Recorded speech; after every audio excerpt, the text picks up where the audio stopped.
तो चलिए दोस्तों, आज की इस वीडियो में कक्षा 9वीं के प्रश्नावली 4.1 टोटली हम ख़त्म कर दिए हैं क्वेश्चन नंबर 1 और क्वेश्चन नंबर 2 को। तो वीडियो के आप लोग को अंत तक ज़रूर बने रहिएगा। तो सबसे पहले हम लोग समझते हैं इस प्रश्नावली के बेसिक कंसेप्ट को। अगर बेसिक कंसेप्ट को समझ जाएंगे तो इसके बाद इस चैप्टर को आप आराम से बना लेंगे। तो चलिए बेसिक कंसेप्ट को आपको समझाते हैं। देखिए, इस चैप्टर का नाम जो है दो चर वाले रैखिक समीकरण। दो चर, चर का मतलब आपको पता होगा कि चर का मान जिसका मान हमेशा स्थिर नहीं रहता है, जैसे ए, बी, सी, डी, ई, इस तरह से कर एक्स, वाई, जेड, ये क्या होता है? ये चर का मान होता है जिसका मान हमेशा बदलते रहता है। इसे हम लोग चर कहते हैं।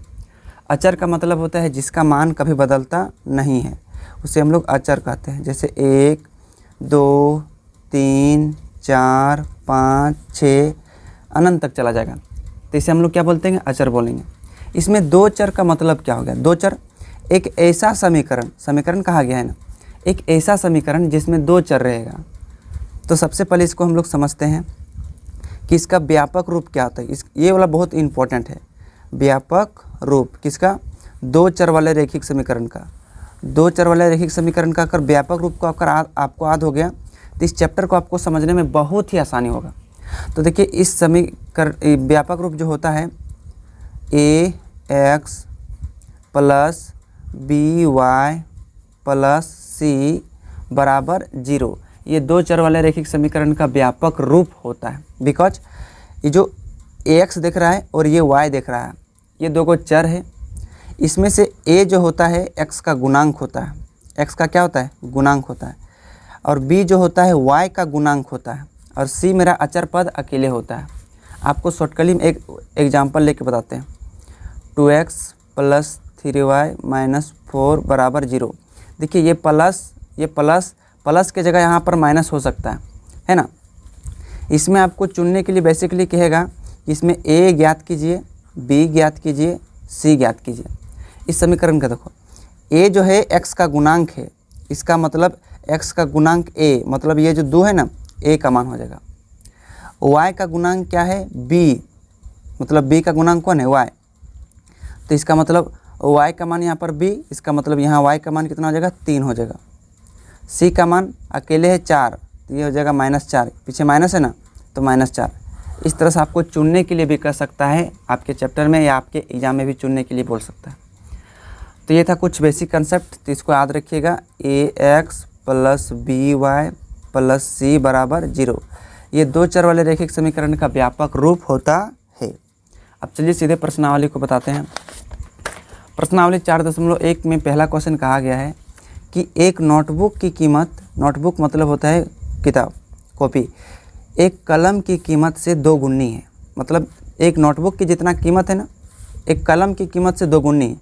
2 गुनी मतलब अगर कलम का दाम यदि 4 रुपया होगा तो नोटबुक का दाम 8 रुपया होगा, क्योंकि 2 गुनी है। इस कथन को निरूपित करने के लिए दो चर वाला रैखिक समीकरण लिखिए। आपको इस कथन को निरूपित करना है, आपको दिखाना है। अरे बोल रहा है कि दो चर वाले रैखिक समीकरण के रूप में संकेत में दिया है कि मान लीजिए नोटबुक की कीमत x रुपया है। क्या पूछा है? नोटबुक की कीमत x रुपया, तो यहाँ मान लेंगे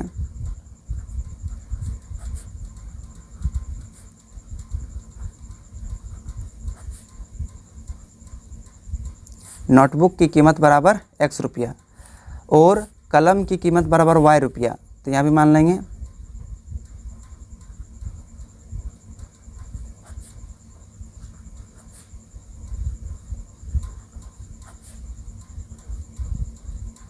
कलम की कीमत बराबर y रुपया। तो आपको दो चर वाले रैखिक समीकरण के रूप में लिखने के लिए कहा गया है। तो कैसे लिखेंगे? प्रश्नानुसार यानी अकॉर्डिंग टू क्वेश्चन। प्रश्नानुसार पूछा है कि कलम यानी नोटबुक की कीमत, एक साइड लिखेंगे नोटबुक और एक साइड लिखेंगे कलम। 2 गुनी है, नोटबुक की कलम से 2 गुनी है, तो यहाँ नोटबुक कौन है? x और कलम कौन है? 2 है कि नहीं। तो 2 गुना हम किधर करेंगे? कलम की तरफ, तब समीकरण क्या होगा? इक्वेशन होगा। तो देखिए, ये +2 है बराबर की तरह की क्या जगह? -2 है, उधर कुछ नहीं बचा तो क्या बचा? 0। तो ये तो हो गया दो चर वाले रैखिक समीकरण के रूप में, आपका समीकरण निकल गया, ये आपका आंसर हो जाएगा, है कि नहीं। केवल समीकरण के रूप में लिखने के लिए कहा गया था। आइए दूसरा क्वेश्चन देखते हैं। दूसरा क्वेश्चन में कहा गया है कि निम्नलिखित रैखिक समीकरणों को ax plus b y plus c बराबर 0 के रूप में व्यक्त कीजिए और प्रत्येक स्थिति में a, b, c के मान ज्ञात कीजिए, यानी बताइए। जैसे कि आपको अभी हम बताएं पीछे, तो इसमें से आपको ax बी वाई प्लस सी इसके रूप में सबसे पहले तोड़ना पड़ेगा। तो देखिए इसमें हम सॉल्यूशन कर लेते हैं। 2x का 2x प्लस 3y का 3y, ये प्लस 9.35 के पावर में रैकरिंग है, तो 9.35 का रैकरिंग आएगा, लेकिन ये वो प्लस में था, इधर आके माइनस हो जाएगा, बराबर क्या बचेगा, 0 बचेगा, 0 बचेगा। अब ये ध्यान से देखिए, ये ax plus b y plus c बराबर 0 के रूप में हो गया। देखिए प्लस और माइनस चिन्ह पर ध्यान मत दीजिएगा, है ना, ये चिन्ह आपका बदल सकता है। तो देखिए x का गुणांक a होता है, तो यहाँ पर x का गुणांक कितना है, 2, इसका मतलब a का मान कितना हो जाएगा, 2। b जो होता है y का गुणांक होता है, इसका मतलब यहाँ y का गुणांक कितना है, 3, तो b का मान कितना हो जाएगा, 3। c जो होता है अचर पद अकेले होता है, तो यहाँ अचर पद अकेले कितना, -9.35 पर रैकरिंग, तो c का मान हो जाएगा -9.35 पर रैकरिंग हो जाएगा, और यही आपका आंसर हो जाएगा, आराम से चुना गया। इसी प्रकार से सबसे पहले इसको ax plus b y plus c के रूप में तोड़ते हैं। तो चलिए तोड़ते हैं। तो ये x का x, ये तो पहले से टूटा हुआ है, ध्यान से देखिए, सब इधर के इधर है, बराबर के बाएं साइड के बाएं साइड है, यानी ये ax plus b y plus c बराबर 0 के रूप में है। आप देखिए x का गुणांक होता है a, तो यहाँ x के पीछे कुछ नहीं तो कितना होगा, 1 होगा, इसका मतलब a का जो मान हो गया आपका 1 हो गया। b जो होता है y का गुणांक होता है, तो y का जो गुणांक होता है इसको हम ऐसे भी लिख सकते हैं। कैसे लिख सकते हैं, ध्यान समझिए। ये तो y बट्टे जो 5 है, तो इसको लिख सकते हैं y गुना 1/5, क्योंकि y और 1/5 गुना करेंगे तो y बट्टे 5 आएगा, और इसका गुणांक कितना है, 1/5, तो यहाँ गुणांक कितना हो जाएगा, 1/5, लेकिन यहाँ माइनस है तो यहाँ माइनस लगाएंगे। और c बराबर -10 है, तो -10, और यही आपका आंसर हो जाएगा। 3rd नंबर क्वेश्चन है, इसको भी पहले लिख लेते हैं। -2x का 2x प्लस 3y का 3y, ये +6 बराबर के इधर आके -6, उधर कुछ नहीं बचा तो 0, यानी आपका a का मान हो जाएगा आपका -2, b का मान हो जाएगा आपका 3, क्योंकि y का गुणांक होता है, और c का मान हो जाएगा आपका -6, और यही आपका हो जाएगा आंसर। 4था क्वेश्चन इस प्रकार से बनेगा। सबसे पहले ax plus b y plus c के रूप में लिखिए। तो ax वाला में x है, वो प्लस 3y इधर आके -3y। आप ध्यान समझेंगे ना, यहाँ c का मान नहीं दिया गया, c का मान नहीं दिया गया, तो c का मान हम अपने से बना देंगे 0 देकर। क्या बना देंगे, 0 देकर, तो बराबर क्या बचेगा, 0। आप इसको ध्यान से देखेंगे ना, तो ax plus b y plus c बराबर 0 के रूप में, x का गुणांक a होता है, एक a x का गुणांक होता है, तो यहाँ x का मान कुछ नहीं थी, 1 होगा, तो यहाँ पर a का मान कितना हो जाएगा, 1। b का मान तो -3 हो जाएगा, क्योंकि यहाँ -3 गुना है। c का मान इस बार क्या हो जाएगा, 0 हो जाएगा। क्या हो जाएगा, 0 हो जाएगा। इसका 5वां क्वेश्चन देखते हैं। 2x - 5y, तो सबसे पहले 2x का 2x, ये -5y बराबर की इधर आके +5y। आप देखिए इसमें c नज़र नहीं आ रहा है, c को हम खुद से बना देंगे 0 देकर, बराबर 0। अब ये ax plus b y plus c बराबर 0 के रूप में हो गया।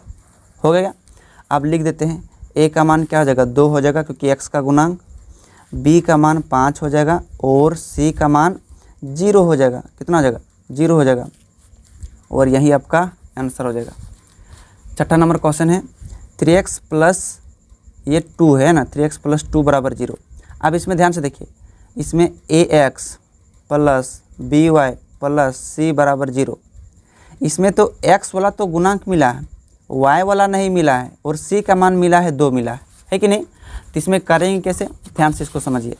सबसे पहले x वाला मिला है तो x वाला दे लेते हैं, उसके बाद क्या होता है, y वाला होता है, y वाला, तो y वाला सबसे पहले हम लोग लिखेंगे। तो y वाला तो यहाँ पर दिया नहीं, तो कैसे बनाएंगे हम लोग, 0 देकर बनाएंगे, 0 × y प्लस c का मान कितना दिया है, 2, तो यहाँ लिखेंगे 2 बराबर 0, क्योंकि 0 और y को गुना करेंगे तो 0 आएगा। तो अब चुनिए, a का मान हो जाएगा 3, और b का मान हो जाएगा आपका 0, c का मान हो जाएगा 2 और यही आपका आंसर हो जाएगा।